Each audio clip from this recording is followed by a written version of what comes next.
Hi everybody, and welcome back to Cut the Kibble. Today I'm going to do a little something different. I'm going to show you how I make vegetables. Now let me just pick up my little sous chef. Last time people thought she had on a devil costume. No, it's not a devil costume, it's a lobster costume. Anyway, today I want to talk to you about how to meal prep so that when you're actually putting your food together, you're not in the kitchen more than 50 minutes. And today I'm going to talk to you about cooking vegetables. Now, we all know there are many ways to cook vegetables. You could boil them, you could steam them, you could have them raw, and you could roast them. Now, to give a dog a raw vegetable, I may give her a little carrot every now and then to gnaw on, to try to clean the tartar off her teeth. By the way, that doesn't work. She's had 19 teeth pulled. But I do not raw feed. I home cook. So I don't put raw vegetables in my meals. I do not boil my vegetables because you want to make sure your dog is getting all the nutrients and vitamins from the food, and when you boil, all the nutrients are coming out. The same with steaming them. If you choose to boil, parboil, or steam your vegetables, I would strongly suggest that you save the cooking liquid, and instead of adding some water to your recipes, you can then add the liquid, and you could also store the liquid in your fridge, or you can put it in little ice cube trays. And when you give the dog the individual meal, you could defrost a little of an ice cube tray to put it in there to make gravy, to make it wet. Because we all know that if they get moisture, wetness, that's good to flush out all the toxins in their kidneys. And that's why, one reason of many, you don't want to feed kibble. But what I do, I like it because it's easy for me, is that I roast my vegetables. And it's very easy. Oh, one more thing. If you're going to use the liquid, if you're cooking spinach, I would cook the spinach separately if you're going to steam it or boil it, and I would not use the liquid of the spinach. Spinach is a little tricky vegetable. Some dogs, especially Bichons, can be prone to stones that come from the spinach. So I give spinach in a rotation maybe 3 times a month. So again, do not put the liquid of the spinach into your recipe. Now, where was I? Roasting. So very easy to roast. And today I'm going to roast some asparagus that I bought for my husband and I to eat, and I decided not to cook it up. And I just came from Costco and I bought cubed butternut squash. Now, you're saying, Paula, butternut squash is a high starchy vegetable. Yes, you should not use a lot of it. And yes, I always do sweet potato in my food because it's so good. But again, I'm going to rotate the butternut squash into my food. The rule of thumb is you want your vegetables to be low starchy, low sugar, because dogs can get diabetes if they have too much sugar. If you home cook, you're going to be watching everything. They're not going to get diabetes.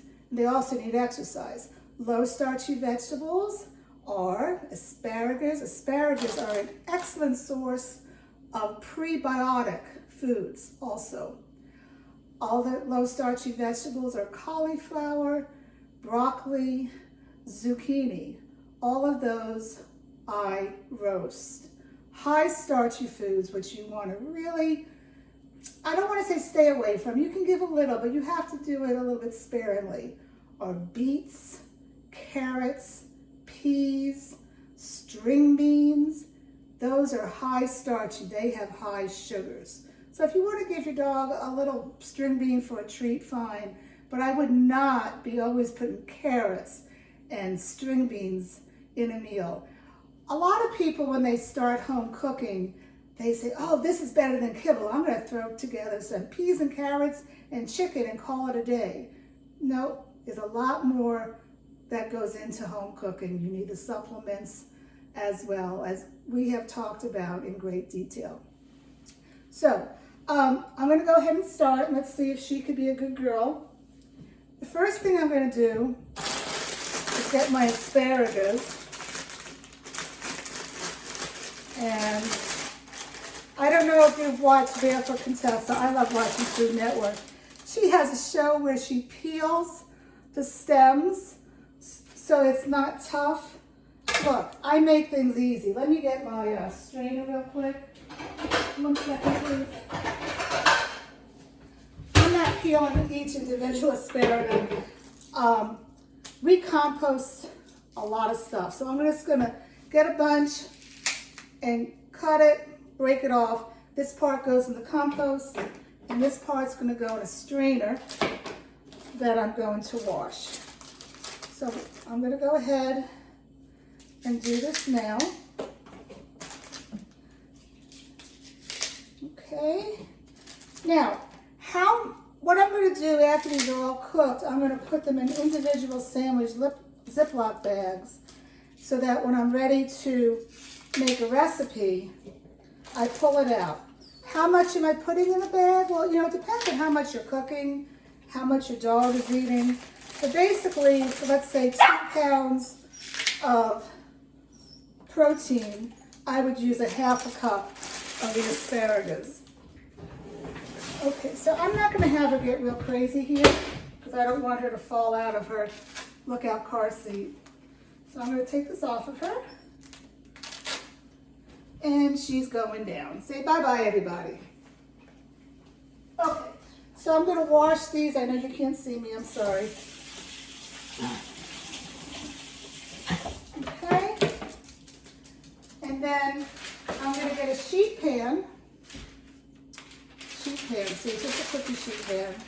And I have parchment paper. I use parchment paper for everything.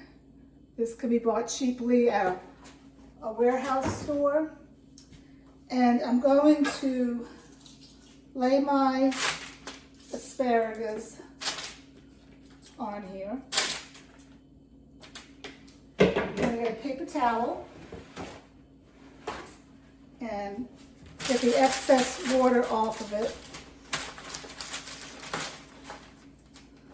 Okay, and we're going to get back to this in a few minutes to show you what else I do with it. Oops, what did I just drop? I just dropped her liver treat that I was going to give her after. So she's a happy camper right now. I have another sheet pan, and I'm just going to dump the already chopped up butternut squash on here. And my daughter was home for the weekend from college, and she has turned into a vegetarian. Oh, this is a hard, and she peeled too many sweet potatoes. So I'm going to add this to the mix, because I'm not going to be using sweet potatoes anytime soon. So let's do that. Try to make the cuts the same size as the butternut squash so it evenly cooks. And I'm going to dump that on there, and I'm going to spread it out. So now it's very easy, people. All I'm going to do, I love to use these gloves. Even I use them all the time with the meat for my family too. This is food grade gloves, and I'm going to put them on. I'm going to have the oven preheated to around 400 degrees. If you have a convection oven, put it on convection roast. But if you don't, just put it on 400. No big deal. And I'm going to put some EVOO. You guys know what EVOO stands for? It stands for extra virgin olive oil. Good for the dogs. If you don't want to use that, you can use coconut oil. I just didn't want to be bothered putting it, you know, to make it liquid. You can use olive oil spray. You can use coconut spray. But I like to use this, and I massage all the oil in. So this is ready to go. And I'm going to do the same thing with the asparagus. And it's funny because this is how I cook the vegetables that we eat also. But for the humans, I would add some sliced garlic, and I would add some lemon juice and salt and pepper. I'm not doing that for Bella. Okay, so you want to try to make sure that the asparagus are laying flat, not one on top of the other, so they evenly cook. So there you have it. I'm just going to roast these for, I don't know, the asparagus probably like 12 minutes, and the butternut squash is going to take longer because it's a denser produce. It may take 25 minutes, but you know, you open the oven, put a little toothpick in there and see if it's nice and tender. So let me get my sous chef. Come here, sweetie. Come here. Did you see my big butt? Anyway, from Bella and I, Cut the Kibble, we thank you. Yes, you love it on your mommy, for joining us today. Leave me comments, subscribe, follow me on Instagram to find out the latest YouTube videos that I'll be posting. Ask me questions also. I'm just so happy that you're watching my videos and that you're thinking of cooking or you are cooking. It's the best thing that you could do for your dog. So from Cut the Kibble to you guys, thank you very much.